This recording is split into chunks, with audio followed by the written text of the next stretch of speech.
Good morning everyone, and ready na ta for another family bonding. Of course, ang dapat iandam because kuan ni siya guys. 3 days and 2 nights nga bonding. So, of course, andamo na nato ang pinaka main, no? So, atong bugas, of course, ang atong butane, and then ang atong mga lamas, no? So atong lamas, atong andamon kay murag layo ra ba atong biyahe. And then for that, to ang mga condiments.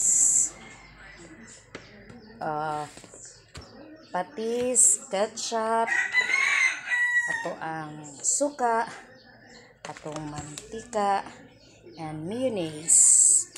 And then our ato ang asin, magic sarap, and other pang mga gamiton pang timpla.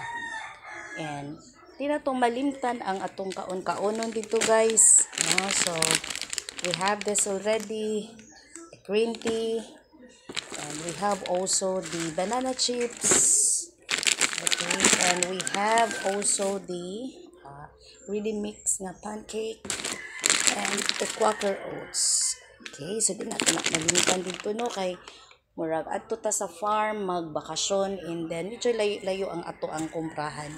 And di na to malimtan, of course, ang ato ang mga vegetables, atong veggies. So we have the carrots, the sayote, we have also the lettuce, the pepino, okay, the pichay, and also dili na to malimtan ang Okay, so ang pinaka-importante nga pares sa ato ang rice, of course, ang atong sudan guys. Dili na nato kalimtan, no, kay unsaon na lang nato ato ang kanon. Mura ra kanon. Okay, so dapat na gitaan na sudan. So ready na tanan guys ang ato ang dalunon para sa ato ang family outing. Thank you guys for watching.